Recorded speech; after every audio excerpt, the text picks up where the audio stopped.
9월 7일 수요일입니다. 태풍으로부터 안전한 오늘 되기를 소망합니다.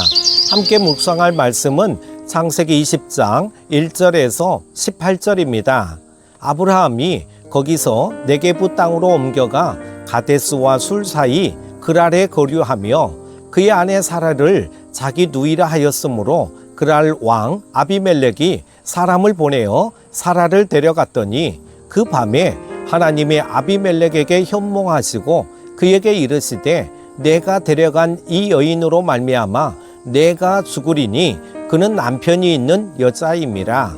아비멜렉이 그 여인을 가까이 하지 아니하였으므로 그가 대답하되 주여 주께서 의로운 백성도 멸하시나이까. 그가 나에게 이는 내 누이라고 하지 아니하였나이까. 그 여인도 그는 내 오라비라 하였사오니 나는 온전한 마음과 깨끗한 손으로 이렇게 하였나이다. 하나님이 꿈에 또 그에게 이르시되 내가 온전한 마음으로 이렇게 한 줄을 나도 알았으므로 너를 막아 내가 내게 범죄하지 아니하게 하였나니 여인에게 가까이 하지 못하게 함이 이 때문이니라. 이제 그 사람의 아내를 돌려보내라. 그는 선지자라. 그가 너를 위하여 기도하리니 내가 살려니와 내가 돌려보내지 아니하면 너와 내게 속한 자가 다 반드시 죽을 줄 알지니라.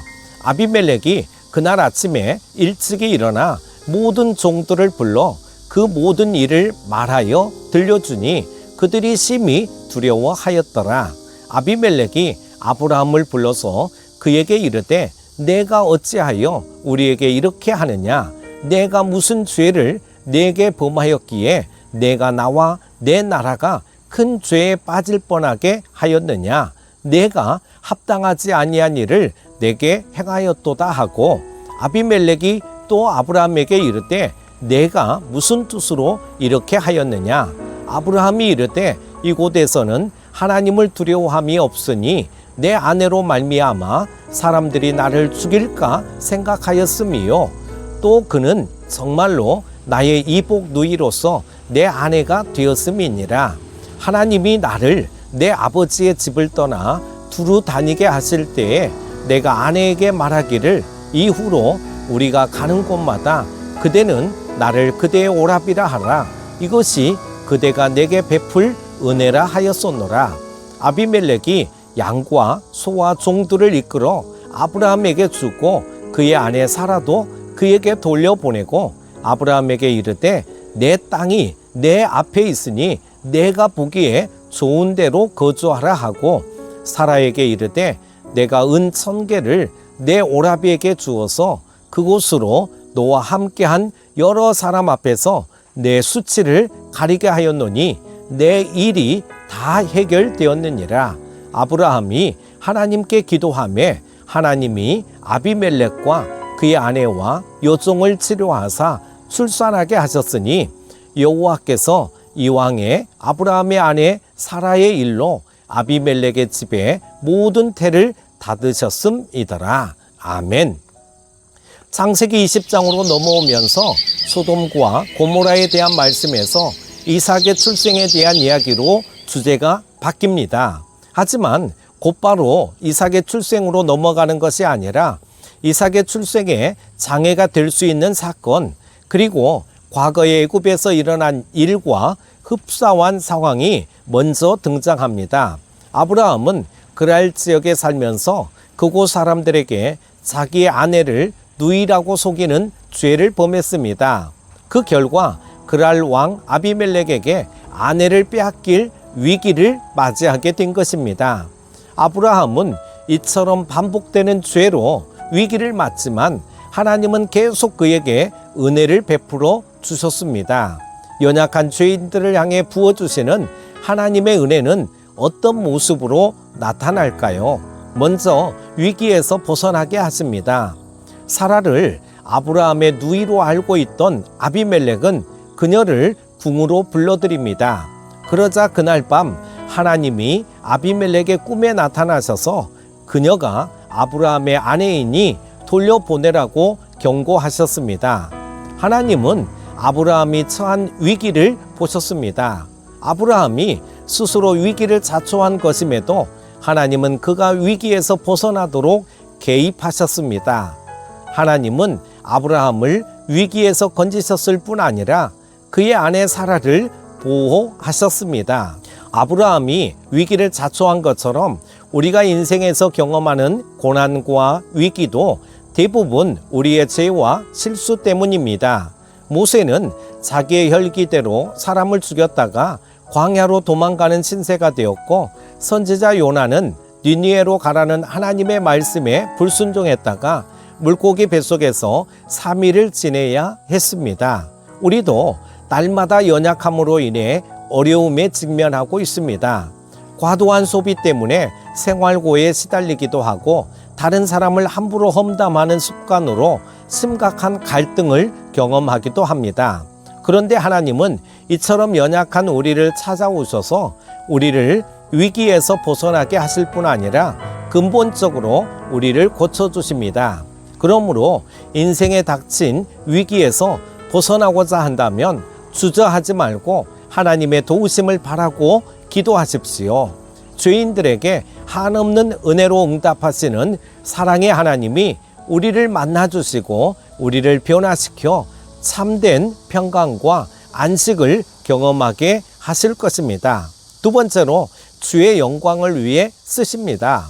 하나님은 죄인들을 오래 참고 기다려주시는 분입니다. 아브라함은 과거 애굽에서도 자기의 아내 사라를 누이라 속인 적이 있습니다. 그는 그랄에 정착하면서 그때와 똑같은 죄를 지었고 동일한 위기에 빠졌습니다. 그는 사람들을 두려워한 나머지 반복적으로 사람들을 속이는 죄를 지었던 것입니다.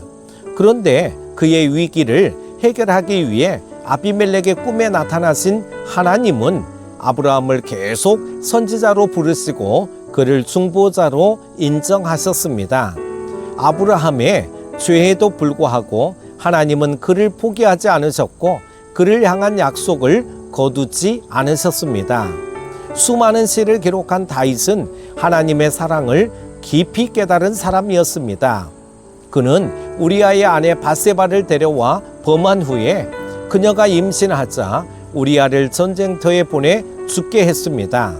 하나님은 다윗의 죄를 아셨지만 그를 왕의 자리에서 내치지 않으셨습니다. 그에게 돌이키고 회개할 기회를 주시고 하나님의 은혜를 일깨우셨습니다. 다윗은 하나님의 사랑의 깊이를 경험한 후에 영원히 주를 찬송하며 그 사람을 전파하겠다고 고백합니다. 우리는 아브라함과 다윗처럼 수많은 실수와 허다한 죄를 저지르며 살아가고 있습니다. 그럼에도 불구하고 하나님이 우리를 결코 포기하지 않으시고 붙잡아 주시기에 그 은혜에 날마다 감사해야 합니다.